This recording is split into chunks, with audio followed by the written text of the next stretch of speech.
Welcome back, beautiful people. Today's story is equal parts drama and devotion, and trust us, you'll be hooked from the very first line. Ready? Let's begin.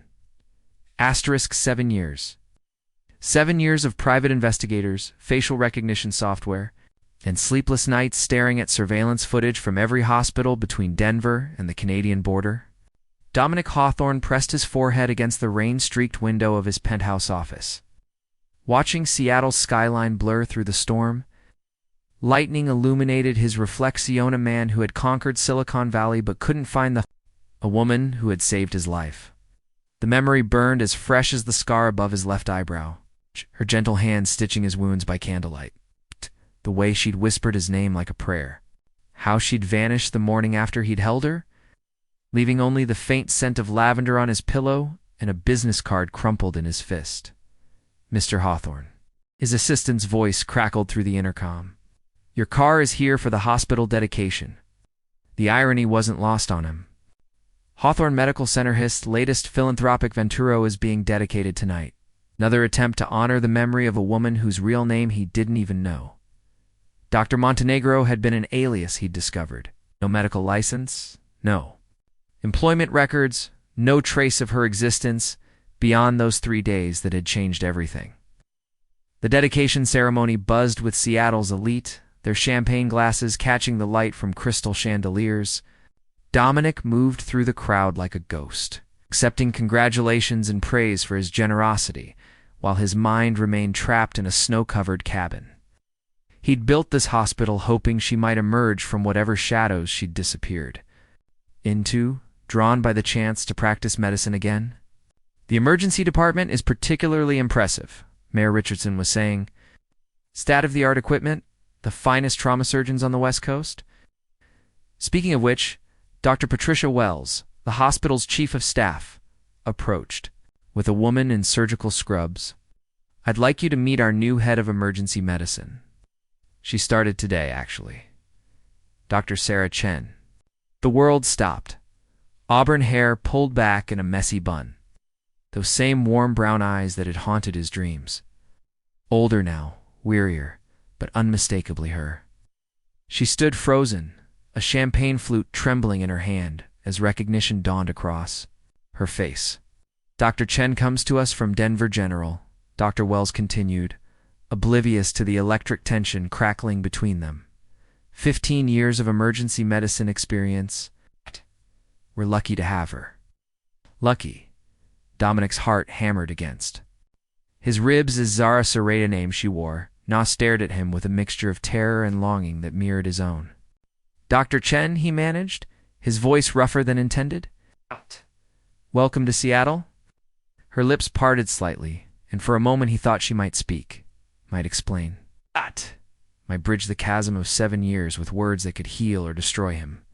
Instead, she set down her champagne, turned on her heel, and walked away, but not before he saw it. The small figure hovering near the hors d'oeuvres table, boy with his green eyes and her auburn hair, clutching a juice box and watching the adults with solemn curiosity. Dominic's vision tunneled. The celebration continued around him, but all he could see was the child who looked exactly like him at 6 years old. The child she'd hidden from him, the son he'd never known existed. When he looked up, they were both gone. The hospital's parking garage at 3 a.m. was a tomb of concrete and fluorescent lights. Dominic waited beside her silver Honda, the same model she'd driven 7 years ago. Some habits apparently never changed. When the elevator doors opened and Zara emerged, exhaustion etched in every line of her face, she stopped short at the sight of him. You can't be here, she whispered, her voice carrying the same soft authority he remembered from their cabin. This is harassment. Is he mine? The question hung between them like a blade. Zara's shoulders sagged, and in the harsh lighting, he could see the weight she'd carried alone. New lines around her eyes. A wedding ring on her finger that made his chest constrict. Go home, Dominic. Go back to your empire and forget you saw us. Us. He stepped closer, close enough to catch that familiar scent of lavender beneath the hospital antiseptic. His name? I want to know my son's name. You don't have a son.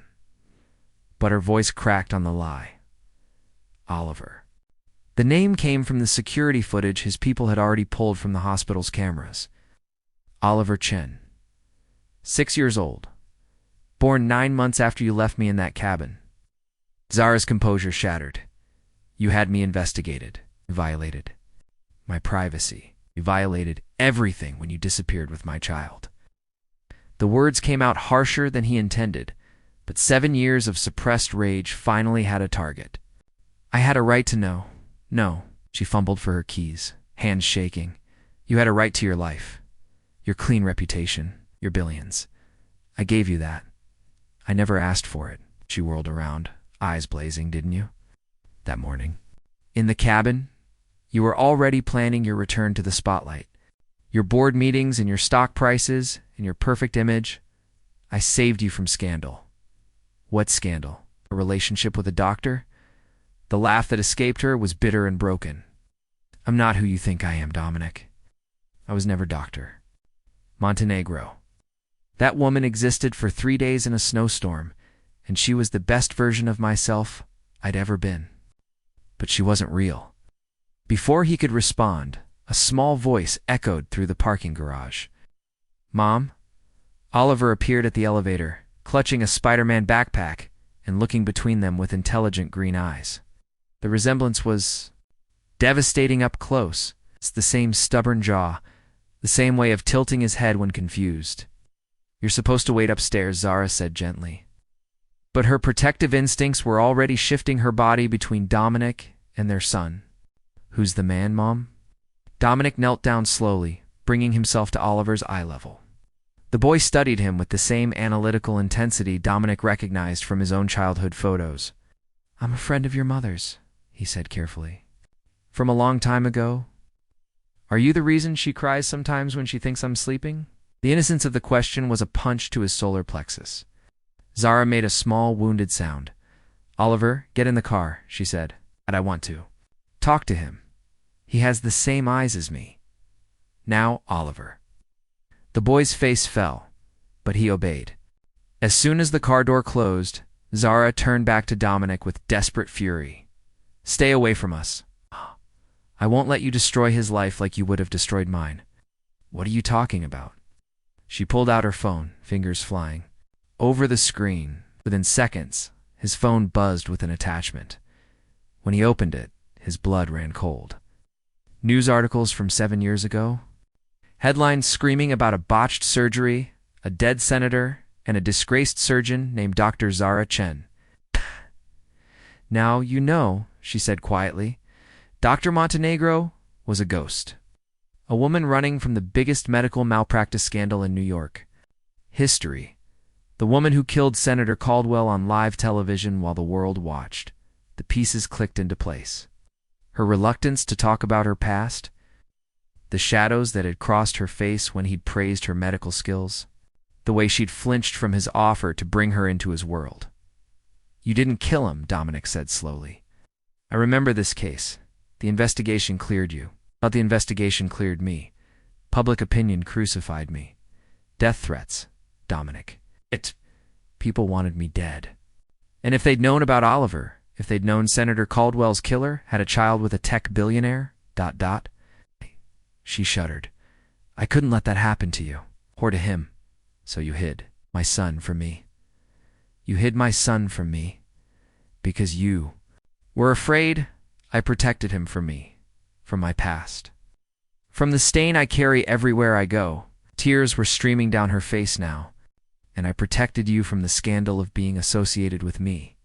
Dominic reached out, but she stepped back. It's too late now, she whispered. I married someone else. David is Oliver's father in every way that matters. We have a life, eh? Safe life, and I won't let you tear it apart. She got into her car, but before she could start the engine, Dominic placed his hand on the window. Through the glass, he mouthed 3 words that stopped her cold. I love you. Oliver's small face pressed against the rear window, watching him with questions that Dominic was determined to answer. The elementary school playground buzzed with the controlled chaos of recess. Dominic sat on a bench across the street, watching Oliver navigate the monkey bars with determined precision. 3 days of surveillance had taught him his son's routine. Math class struggles, a preference for reading over sports, the way he sat alone at lunch, sketching in a notebook that never left his side. He draws constantly, a woman's voice said behind him. Buildings, mostly. Incredible detail for a 6-year-old. Dominic turned to find a tall man with kind eyes and graying temples. David Chen's his husband, father figure who'd raised Dominic's son, Dr. Chen. Dominic stood, extending his hand. I was wondering when you'd confront me. Confront is a strong word. David's handshake was firm, professional. I was hoping we could have a conversation, adult to adult. They sat in uncomfortable silence, both watching Oliver attempt to integrate with a group of boys playing soccer. The other children accepted him easily. But Oliver kept glancing toward his notebook on the bench, clearly torn between social interaction and his artistic refuge. He's gifted, David said quietly. IQ off the charts. Sarah homeschooled him for the first 4 years because regular kindergarten couldn't challenge him. But he needed social interaction, so we enrolled him here. Sarah. Even her husband called her by a different name than the one Dominic had known. She's a good mother, David continued. Devoted. Maybe too devoted. Sometimes I think she loves him so much it scares her. And you? Do you love him? David's laugh was warm, genuine. From the moment she introduced us, he crawled into my lap and asked if I wanted to see his drawing of the hospital where Mommy worked. How could I not fall for both of them? The confession hit harder than any accusation would have. This man had chosen them, had built a life around healing the fractures that Dominic's absence had created. Why are you here, David? Because my wife hasn't slept in 4 days? Because she's jumping at shadows and working double shifts to avoid going home? 'Cause that little boy keeps asking why Mommy is crying again. David turned to face him directly. And because I know she'd never stop loving you. The admission hung between them like an exposed nerve. She told you about us? She told me about the cabin, about the 3 days that gave her hope when she'd lost everything, about the man who made her believe in love again. David's voice was steady, but pain flickered in his eyes. She also told me about the man she could never have, the one whose world would collapse if he knew the truth about her past. I know the truth now. Do you?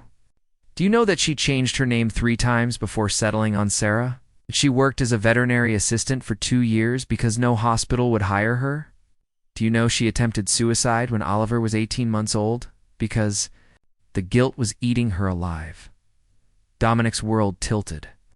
She what? I found her in the bathtub. Called 911 myself. David's voice was quiet, matter of fact. That's when I knew I couldn't just be Oliver's father. I had to save her too. Cross. The playground. Oliver had abandoned the soccer game and returned to his notebook. He was sketching something with intense concentration. She's built a life here, David continued. Stable, safe, anonymous. Oliver has friends, a routine, a father who tucks him in every night. What are you offering that's better than that? The question pierced deeper than David probably intended. What was Dominic offering? Chaos, scandal, custody battle that would destroy the peace this man had helped create? I'm offering him his father, Dominic said finally. No, you're offering him a sperm donor with a guilty conscience. The harsh words sparked Dominic's anger. You don't know anything about what I'd offer him? Then tell me, what's your plan? Joint custody? Weekends in your Seattle mansion while he lives in constant fear that someone will recognize his mother? Or maybe you'll take him away entirely. Hire the best lawyers money can buy and claim she's unfit because of her mental health.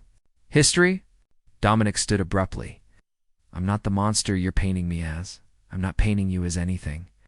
I'm asking what you want. Really want. Because right now, all I see is a man who's angry about missing 6 years of his son's life, and anger makes people do stupid things. Before Dominic could respond, a commotion erupted on the playground. Oliver was on the ground, his notebook scattered, while 2 older boys stood over him laughing. Without thinking, both men rushed across the street.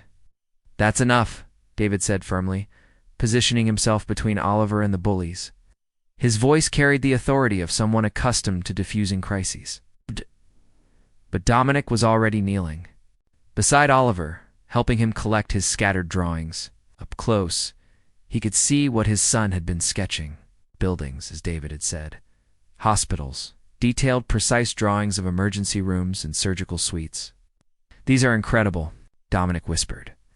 Oliver looked up at him with tear-bright eyes. "I draw them for my real dad. Mom says he saves people with computers, but I think he might want to save people in hospitals too, like Mom does."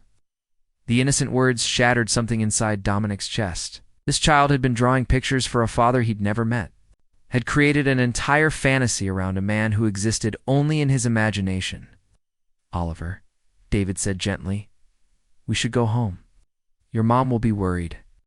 As they walked toward David's car, Oliver suddenly stopped and turned back to Dominic. "Will you tell my real dad I drew these for him, if you ever meet him?" Dominic knelt down again, eye to eye with his son. "I promise I'll tell him. I think he'd be very proud." That night, Dominic sat in his penthouse with Oliver's drawings spread across his coffee table. Each one was signed in careful block letters. "For my dad, love, Oliver." When his phone rang, he expected it to be his assistant. Instead, Zara's voice filled the room, raw with desperation. "He knows. Someone saw you at the school. David knows. You're Oliver's biological father, and he's giving me an ultimatum. Choose between you and him, between the past and the future we've built." The line went quiet except for the sound of her breathing. "I can't lose Oliver, Dominic, but I can't lose David either. He saved us both." "What are you saying?" "I'm saying goodbye. We're leaving Seattle tomorrow. David found a position in Portland, and we're starting over. Again, you can't run forever, Zara. Watch me." The line went dead, but not before. He heard Oliver's voice in the background asking why Mommy was crying again. The private investigator's report landed on Dominic's desk at 6 a.m. 48 hours after Zara had disappeared again. Marcus Rivera had worked for him for 3 years, tracking down corporate espionage and background checking potential acquisitions. He'd never seen the man look uncomfortable until today. "You're not going to like this, Mr. Hawthorne." Dominic opened the folder, his blood turning to ice with each page. David Chen wasn't just a pediatrician. He was Dr. David Chen, former head of cardiology at Manhattan Presbyterian Hospital, the same hospital where Zara had killed Senator Caldwell. David hadn't rescued a broken woman and her child by accident. He'd orchestrated it. He was her supervising physician during the Caldwell surgery, Marcus explained. Hospital records show he signed off on the procedure. But during the investigation, he claimed he was never consulted about the surgical approach. He threw her under the bus. More than that. He testified that Dr. Chenzar hacked it against protocol. His testimony was what convinced the medical board to suspend her license. The betrayal was breathtaking in its scope. The man who'd presented himself as Zara's savior had been her destroyer. He'd ruined her career, then followed her into exile to play the role of loving husband and father. "There's more," Marcus said. Grimly, financial records show he's been bleeding money for years. Gambling debts, bad investments. His medical license was suspended last month for prescription drug fraud. Where are they now? Portland. But not for long. Surveillance indicates they're planning to leave the country. Chin's been liquidating assets. And there are 3 tickets booked for tomorrow's flight to Montreal under the name Morrison. Dominic's hand shook as he closed the file. Oliver was being taken away by the man who'd destroyed his mother's life, and Zara didn't even know the truth. The Portland Hospital's emergency department was controlled chaos. Exactly like every ER Dominic had visited while searching for Zara over the years. He found her in Trauma Bay 3, stitching a construction worker's laceration with the same precise movements he remembered from that snowy night. "We need to talk." She looked up, startled. "How did you find us?" "David is not who you think he is. Stop." She finished the last suture and pulled off her gloves. "Whatever game you're playing, I won't be part of it. We're leaving tomorrow, and this time you won't find us. He testified against you during the Caldwell investigation." The words hit her like a physical blow. Her face went white, and she gripped the examination table for support. "That's impossible. David wasn't even involved in the surgery." "Was your supervising physician? He signed off on the procedure, then claimed you acted without authorization. His testimony is what destroyed your career." Zara's breathing became shallow, rapid. You're lying. You'll say anything to break up my family. Dominic pulled out his phone, showing her the hospital records Marcus had uncovered. As she read, her composure crumbled piece by piece. Why? She whispered. Why would he do this? 'Cause he wanted you broken, dependent, grateful enough to accept whatever life he offered you. Dominic's voice was gentle despite the rage coursing through him. He's been controlling you for 7 years. No, he loves Oliver. He loves us both. He's taking you to Canada tomorrow. Not for a new job, to disappear. He's facing federal charges for prescription fraud. The truth shattered the last of her defenses. She slumped against the wall, tears streaming down her face. Oliver, she said suddenly, if he's dangerous, he's at school. I had my security team watching him. He's safe. But when they arrived at the elementary school, Oliver was gone. The teacher explained that his father had picked him up early for a family emergency. They raced to David's house, but found only empty rooms and suitcases scattered across the floor. Oh. Dominic's phone rang. David's voice was calm, measured. I have the boy. If you want to see him again, you'll transfer $10 million to the account I'm sending you. Consider it child support for the years you missed. Where is he? Safe for now. But I'd hurry if I were you. Oliver has been asking for his. Real daddy. And I'm getting tired of pretending to care about another man's bastard. The line went dead. Zara was hyperventilating, her hands shaking as she tried to call Oliver's phone. He turned it off. She sobbed. How could I have been? So blind, how could I let this happen? Dominic pulled her into his arms, feeling her body shake with terror and self-recrimination. We'll find him. I promise. We'll find him. But as police sirens wailed in the distance and FBI agents flooded the house, Dominic wondered if his promise was one he could keep. David Chen had 7 years' worth of desperation driving him, and nothing left to lose. Oliver was out there somewhere with a man who'd already proven he could destroy lives with surgical precision. The boy had no idea that the father he'd been drawing pictures for was finally ready to come save him. The abandoned warehouse on the Columbia River waterfront reeked of rust and decay. David Chen stood silhouetted against the broken windows, Oliver's small form pressed against his side. In the dying afternoon light, the man who'd played father, for 6 years, looked like the stranger he'd always been. $10 million for a conversation, David called out as Dominic approached slowly, hands visible. I'd say that's a fair price for 6 years of raising your son. FBI agents had surrounded the building, but David had chosen his position well. One wrong move, and both he and Oliver could disappear into the churning river below. Let him go, Dominic said. Yes. Take the money and disappear. But let Oliver go. Let him go to what? To you, David laughed bitterly. You don't even know him. His favorite color is green because it matches your eyes. He has nightmares about hospitals because he's afraid his mother will disappear like she did in New York. He draws pictures of his real daddy saving people because I told him his father was a hero. Each word was designed to wound, and they found their mark. Dominic kept walking, each step bringing him closer to his son. I know I missed 6 years, he said quietly. I know I can't get them back, but I'm here now. Are you, or are you here for her? David's grip tightened on Oliver's shoulder. Poor Dominic, still chasing the ghost of Dr. Montenegro, but she's not real, is she, Sarah? Zara stepped out from behind a shipping container, her face pale but determined. I'm real enough, she said, real enough to know what you did to me. What you stole from all of us. I saved you, David snarled. You were nothing when I found you.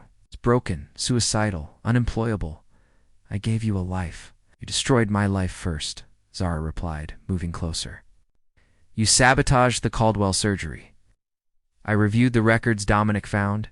You altered my surgical notes after the fact. Made it look like I ignored protocol when you were the one who insisted on the experimental approach. The accusation hung in the air like a blade. Odd. David's composure cracked for the first time, revealing the desperate man beneath. Senator Caldwell was going to die anyway, he said. His condition was inoperable. But you were so arrogant, so sure you could save him. I knew if the surgery failed, it would be blamed on the young surgeon who insisted on trying. All I had To do was document your reckless decisions. Why? The word tore from Zara's throat. Why destroy me just to rebuild me? Because I loved you, David whispered, his voice breaking. Ah, and you never saw me. Never once looked at me the way you looked at your patients, your surgery, your precious career. So I took it all away. It's made myself the only constant in your world. The confession shattered the last pretense. This wasn't love. It was obsession, control, 7 years of psychological manipulation disguised as devotion. Oliver had been listening to every word, his 6-year-old mind struggling to process the revelation that his entire life had been built on lies.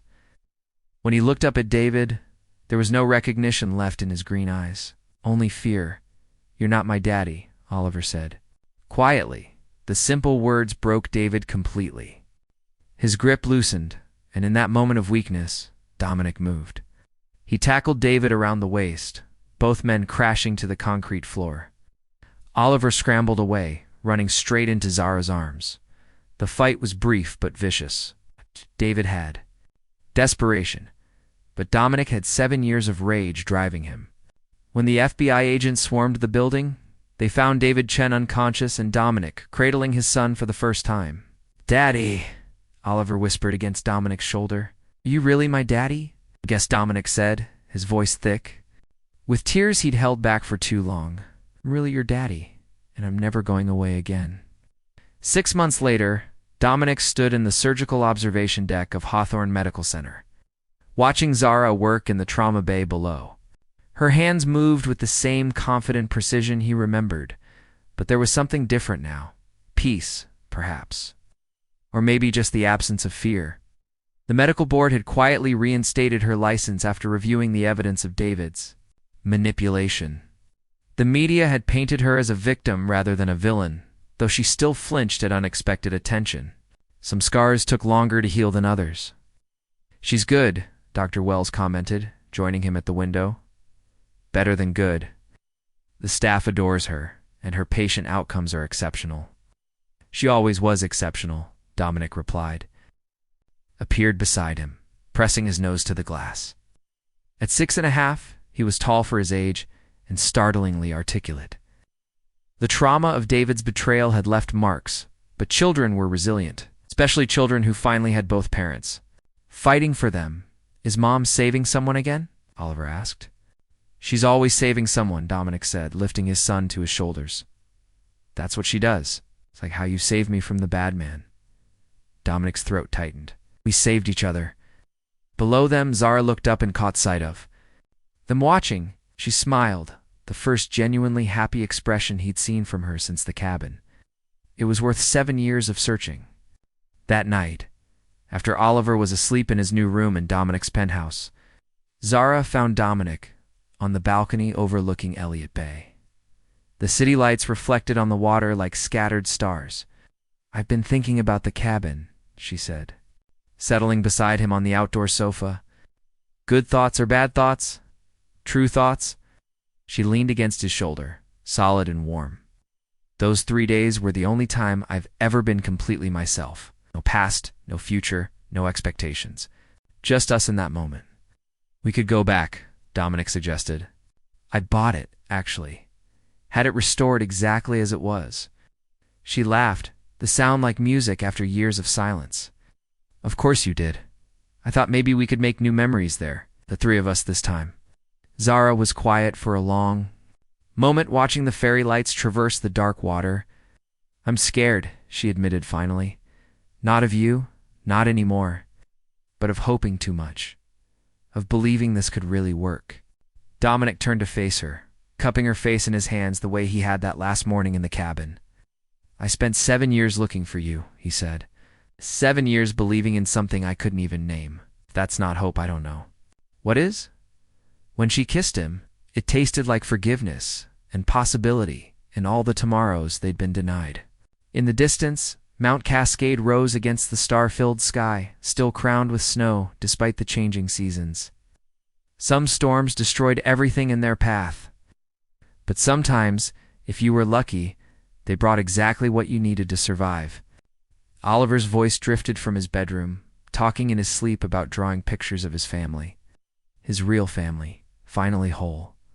In the morning, they would wake up together. They would have breakfast and drive Oliver to school and navigate the complicated business of becoming a family 7 years too late. There would be challenges, setbacks, moments of doubt. But tonight, on a balcony overlooking the city, where their story began again, Dominic Hawthorne held the woman who had saved his life twice and knew that some searches were worth every year they took. The storm had finally passed. But what remained was everything that mattered. Subscribe for more emotional stories that will touch your heart. Hit the to never miss our latest uploads featuring love, loss, redemption, and the power of family.com below. Have you ever had to keep it devastating? Secret to protect someone you love? Share your thoughts. Like this video if it made you feel something deep. The end.